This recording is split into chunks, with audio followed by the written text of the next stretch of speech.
It's that time of the month again. It's treasure map, and this time around I have some really good speed teams I want to show you guys, and my favorite game mode. So I actually put a lot of effort into these teams, and I think they are really good. There's a lot of different mechanics that we are very niche mechanics that we are using, such as the order of our units in our crew. We're using hybrid captains, which I usually don't like to use, but in this case I have a very specific way of using it so that you don't mess up and use the wrong team.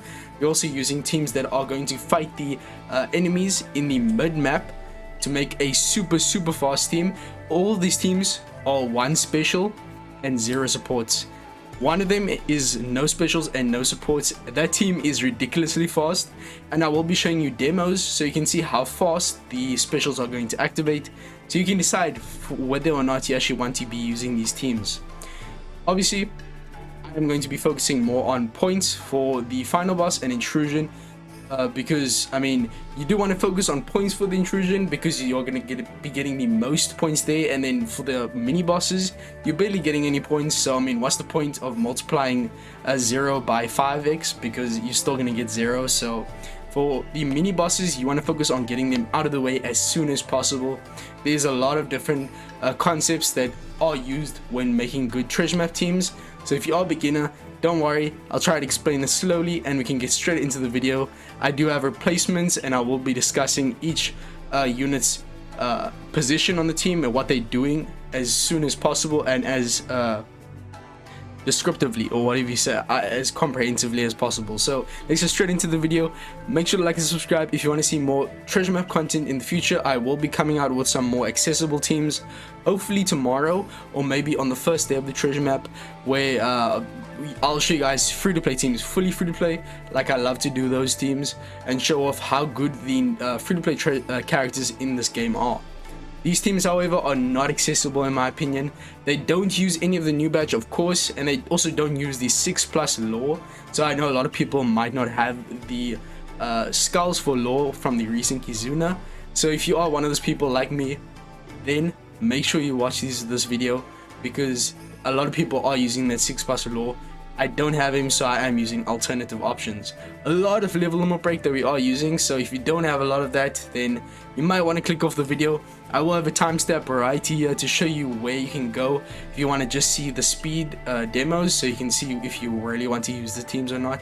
But let's get straight into the video, starting off with the first mini boss, which is going to be against what's his face, not Senior Pink. That's the final mini boss. Let me just shrink myself here. Okay, so the first mini boss is going to be against Fodor. So Fodor is a very easy mini boss. Let's look at what he does. So as you can see, we are using Halloween Ace, who is a really good character. He's a really nice legend. And for the first mini boss, as always, we get all of our units getting special charge time. It's not limited to a specific class or type set. On the final battle, we are going to get a full board of unfavorable of int orbs, which are going to be made unfavorable with a orb debuffer, and then we also get 5 turns of paralysis as well as special bind, and enemy has 6 turns of resilience. So the first thing that you'll notice is that Robin, this is the first bit of inaccessibility, but she is a perfect unit for this team. She does get around the resilience, the paralysis.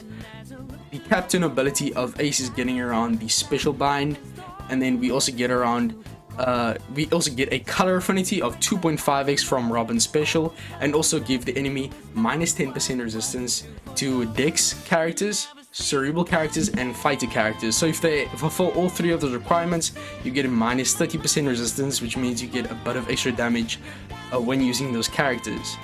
Now, the bottom row characters, as you are seeing there, are going to be the main damage dealers. As you see, the boss is a int character, so we want to be using predominantly Psy for that task. Now, as you can see, we are mainly running shooter characters, since we are using the Kikunojo and Izo Legend to wave clear on stage 2, giving us a chain lock that will last until the final stage. And they also have an effect which states that if we have 5 or more shooter characters on our team, we get a 2 Wonder Orbs to the bottom row characters. If we have 5 slashers, we get 2 Wonder Orbs to the top row. If we have 5 shooters, 2 orbs to the bottom row.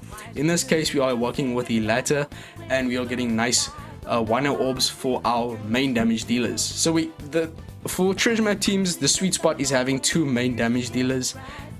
Ideally they should be boosted characters, but if they are not boosted, it's not the end of the world. Just make sure that they are decent statted units. In my case, it's Frankie, treasure map character, as well as my 6+ chopper legend. Now they have to be shooter characters, they must be Psy, and then obviously if you can, make sure that they are either a fighter or cerebral as well, so that they also get the resistance down buff from the Robin character. So that was a lot to discuss, but overall let me bring up the boosted list here, which is all the buffs that we are getting from this team. And for this team, we get a total of a 3.5x chainlock from Kikinojo and Izo, a 2.5x color affinity boost from Robin. A bit more about Robin, she gives a 2.5x color affinity if your captain has an int orb, but if they don't, it's only a 2x. What makes this even better is that since we get all of our orbs changed to int, we get the 2.5x orb boost, color affinity, and then we still get the 1 orbs on our bottom row, which doesn't interrupt that, but actually allows our other units to still deal amazing damage, even though the rest of your characters will have a negative int orb, but that's not the end of the world. We also have 1 orbs for our bottom row, as I've said enough times already, and then obviously enemy resistance down. Now, there is additional things you can do to buff the damage further, because as you can see, that will not last until like the really high nav levels, because all these teams they should be able to work at least to level 200 without anything added, with just the base specials, no added supports or anything. But for this team, there's a few things you can do. Now the first one is using your ace. Now I actually haven't mentioned the special order, but for the first stage you are using one of your ace specials. It's wave clear. He is a really fast wave clearer, as you will see in the latest segment with the demos. Then stage 2, we are using Kiko and Izo for their wave clear, the chainlock, and their 1 orbs. The third and final stage, we are using Robin for all the buffs and also all of her utility. And then you can also use your other ace for a 2.5x attack boost in addition to all those previous buffs. Now this will probably only be needed much later. And then even if you go to like nav level 400 and you need even a further buff, you can add the support of a limited rare recruit Sanji to your Frankie for a 1.75x orb boost. Now I'm just going to show you here, and even if you don't have him, don't worry, there's another alternative. Sanji is just the stronger one. But as you can see here, if you get inflicted with paralysis, which we do, you get a 1.45x, and I don't have him maxed, but if he is a max support, he's a 1.75x for Psy characters, which is perfect. And if you don't have him, go to your chopper, and you can also use the support of free-to-play Gonfor. This is a Fortnite unit. I don't know if you can still get him. I think he might be available on Extra Island. I don't know, I'll check. But he is going to give a 1.3x instead, so it's still very strong. It will help a lot, but it's not as good. So there is 2 options there that you can use. Both of them don't require the special to use, don't require the person to use their special for them to activate. They just activate on the final stage, which is awesome. But those are some options you can use just to make the team max damage, which you definitely will not need, especially if you are playing lightly. You won't need to activate even ace, you just can use Robin and you will be fine. As for what is required, you will need either a -2 cooldown ship, or you will need your ace to be maxed. And by maxed, I mean level limit break 3 and expansion. You don't need level limit break 5, it's not required whatsoever. But the issue is, Ace himself is not going to be ready on the first stage for wave clear if you don't have him either maxed or a -2 cooldown ship. So you can use either one. If it really is bad for you and you don't have either one of them, then you can just replace Chopper or Frankie with a unit that gives -1 cooldown, either as a wave clearer or that gives -1 cooldown at the start of the quest. So that being either, that could be either Gear 5 Luffy 6+, it could be the Hancock, Nami, and Robin character, it could be the Buggy Legend with Cross Guild. There's so many options. there's a lot of different options you can use for the cooldown, so don't worry about that. Just ask me in the comments if that is your problem. But either way, yeah, Ace is really the only issue there with the cooldown. Besides that, level limit break, don't worry about it. Now we're getting into the meat and potatoes. So Icarus, okay, I'm gonna get through this a bit faster because this video is already 11 minutes in. So Icarus is going to be a very, very interesting boss, and he's very well handled with a hybrid team. This team is a hybrid, which I know a lot of people will not like, but it is a no special team, and the wave clear is instant. It is super. This is the fastest team I think I've made in ages. This is a really good team. So on the final stage, we get a full board of block and unfavorable orbs, or just block. We get fear, rewind, and enemy damage reduction. Now note that most of those can be just ignored. Damage reduction is the issue. So we are running a captain that gets around enemy defensive effects, and then we can ignore these. We can get around the block orbs with a unit that gives us a full board of rainbow or wonder orbs on the first stage that can't be changed by the enemy.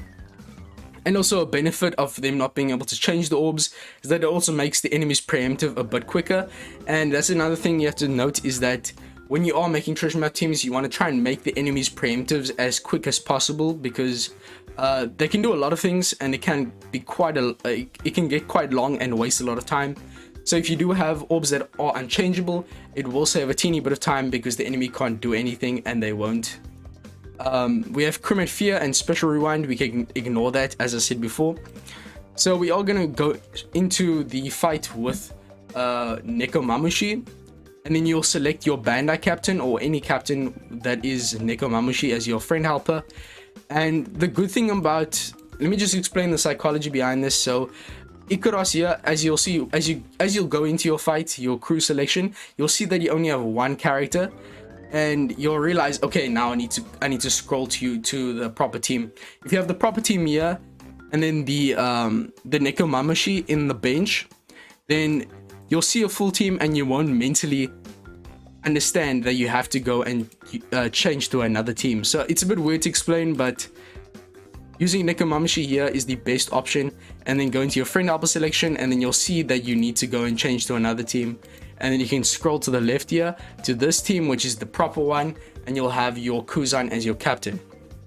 Kuzan has to be level limit break 3, doesn't have to be expanded, I think.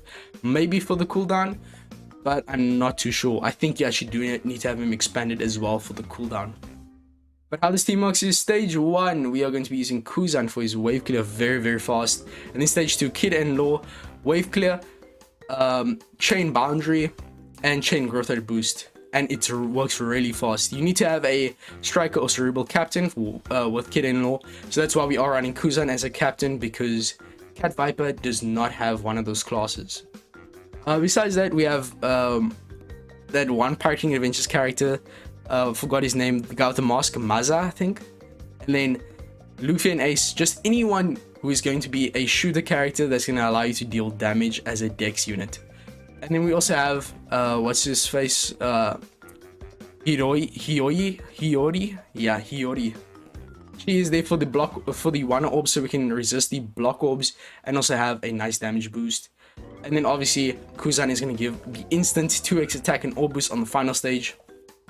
Once again, there is a option to get more damage, and that is by using Marco or Zoro as chain boosting supports.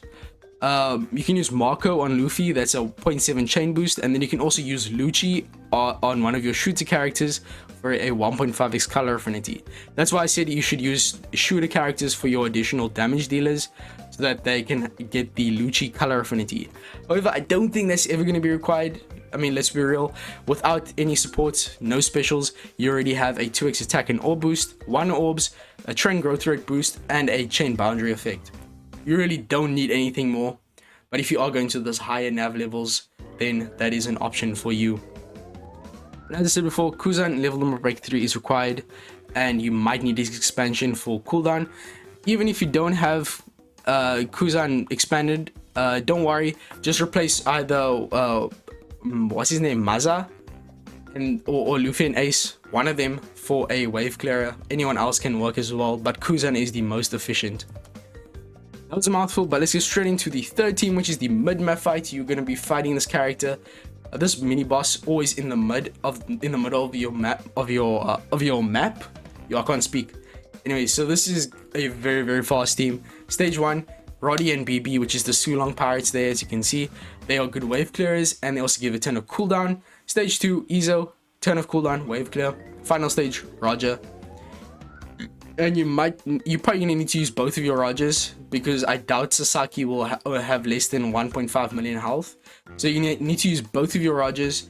And then Shirahoshi is just there to give us a full board of rainbow orbs, because we do get unfavorable orbs. So Shirahoshi just allows us to reduce the amount of debuffs that the enemy gives us, saving us a teeny bit of time. Hancock, Konami, Robin, -1 cooldown is needed for Roger. And that's really about it for this team. Just a ton of cooldown and wave clear. And honestly, Roddy and BB as well as Izo are quite slow wave clearers, as you will see in the demo, but it's still not bad. So I will see if I can get faster wave clear and -1 cooldown options. But for now, this is the best that I have. Very, very good team overall, and it's very, very, very, very fast. Out of all the characters that hit through NAO with like huge amounts of damage, Roger is the fastest, I'm pretty sure, so that's why I'm still using him. Okay, the final mini boss against oh yeah, also I didn't explain why Roger's good for this quest. So this quest is the hardest to do normally, I think, because there's just so many things you have to consider. Conveniently though, your captain is like free from everything. They get paralysis, they don't get binded, they don't get special binded, and really you can just use your specials from your captains and then kill the enemy. So it's very conveniently set up for something like this, so that's why I saw the opportunity and saw, okay, Roger is a great option for this. Final mini boss against Senior Pink, Hint character, and we are using obviously predominantly Sai. Now this is where the technicalities come in, and this is between Shirahoshi and Frankie. Now, as you know, if you are someone who has a keen eye, you might know that Frankie has a nice sailor ability that gives our captains 1 orbs at the start of the quest. Just your captains, and then Shirahoshi gives the rest of the team, or your entire team, a full board of rainbow orbs at the start of the quest. So you may be wondering, okay, so what's gonna happen? Are you gonna get a full board of rainbow orbs from Shirahoshi? Are you gonna get a mix of Wano and rainbow? Or what is gonna happen? This is dependent on your order, because OPTC, when you start a quest, it registers the sailor abilities from top to bottom. I mean, from bottom to top. So you do have to have Frankie at the bottom and then Shirahoshi at the top. If you have Shirahoshi at the bottom, it's going to give you a full board of rainbow orbs, and then your Frankie will not be able to be you won't be able to override the Shirahoshi rainbow orbs. So you won't get the 1 orbs, which is not what you want, obviously, because your Jumbes are going to be the highest damage dealing units on your team. So obviously you want the 1 orbs, and then you also get the rainbow orbs to prevent your enemy from changing orbs on the final stage and wasting more time. But yeah, that was a bit of a weird segment, but yeah, it's kind of weird how OPTC does that, but it's kind of cool at the same time, just seeing how everything works. And in stage 2, obviously we're using our Grand Tesoro. Oh wait, stage 1 we are using Jumbe Special to wave clear. He's actually a very fast wave clearer. And in stage 2 we're using Guild Tesoro for the chain lock and the wave clear. And in final stage we use Rayleigh, our golden boy. He gives us a huge attack and orb boost. He allows us to ignore the 3-turn nullification, the 6-turn damage reduction, and then he also is going to give us a full board of matching orbs, which we actually ignore because we have a full board of unchangeable orbs thanks to our sailors. That was a mouthful. And then we also get a huge burn, which we can ignore because of how tanky Jumbe is. And then we also get a 200k death hit, which Jumbe completely nullifies with his captain ability effect. So running double Jumbe is really nice. That's really it for the team. I think it's a very good team, and it should be able to handle pretty much anything. And then we can get into the final boss team as well as the intrusion and see what we can do. Also, yeah, for Rayleigh, you don't need to have him level limit broken. I do recommend having this support potential ability max though, just for optimization. Okay, so let's get into the final boss team, and then also the intrusion. And I think then we can wrap it up. But I think I'm also very proud of the final boss and intrusion team. And then I can show you the demos. And that's gonna be it for the video. So then I need to start working on those free-to-play teams. Okay, so let's get started.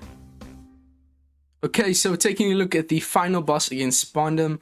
Obviously for the final boss and intrusion, we're gonna be using Frankie, of course, for the buffed boost, as well as all the utilities that he gives, because obviously the quest is built around Frankie and his badge. So Frankie is Dex, powers, and shooter, so we obviously have to build around that. And obviously then the boss, I'm saying obviously too much, but the boss is also quick. And on stage 2 we have to deal with 6 turns of attack down, a crewmate stun, and then 6 turns of reduced damage reduction. And then also enemy has a immunity except for defense down. So what we're doing here is we are going to be using Arlong to get around the stun. He is a crewmate, so he does get stunned, but his crewmate ability resists it. And then his special is going to cut our crew's HP, removing the stun from everyone else. Additionally, we can use the special of Mihawk to get around the enemy's damage reduction, as well as give us an orb boost and a enemy resistance down. Then we can use our what's his name, Blackbeard, to give us a chain boundary for the second and third stages. We can't use a chain chain lock or a chain boundary on the final stage, as we do get an interrupt. So we have to get it through another way, which in this case is through using Blackbeard, activating him on stage 2, and then he gives us a hit perfect buff, which states that if we hit two perfects, he gives us an automatic chain boundary on the final stage. We can also use our what's his face, Robin, on the second stage to give us 5 turns of attack down removal, and then the other turn gets removed by our Frankie support. If your Arlong is max expanded, then he gets a crewmate ability which states that he removes an additional turn of attack down just by being a sailor, in which case you do not need Frankie, and in which case I would recommend adding any Luffy support, which will allow you to also get a conditional attack boost on the second stage, which will help with damage considerably. So if you do have Arlong max expanded, you can get an additional 1.75x damage on stage 2, which is really nice. And then on the final stage, you can use Frankie as well as his super type, or super class should I say, and then also use Nami. And then let me just look at what they get around. So they're gonna get around the paralysis orbs. Nami will do that. And then for the special rewind, Nami will not get inflicted with that because she can resist it. And then you can use a special, of course. And as for Frankie, his super class will rewind his special by 10 turns, which means he can definitely be used. And then he will also get around the threshold with Nami. So that's about it for this team, I think. Yes, and then the chain attack down we ignore. And I forgot to mention, but I actually saw now that it's 6 turns that Frankie reduces, so we still need another 2 turns of threshold reduction on the stage. So on Nami and Karina, use either this chopper or this Vivi, to either one of them to get around the last 2 turns of the threshold, and you should be fine. So the only thing that you should take away from this is stage 2, use most of your specials. Everyone besides the Frankie and the Nami Karina, that's including Frankie's superclass. And then the final stage, just use those 2 guys and you should be fine. And also obviously, if you do have your Arlong at max expansion, he gets the ability to remove the last turn of attack down, in which case you don't need the Frankie support and rather replace it with any Luffy support to get the added conditional attack boost on the second stage for additional damage, but not needed. And also you can use Nami and Karina's super swap, in which case you should probably start off in Karina's form instead, as we are using Nami's form for her special.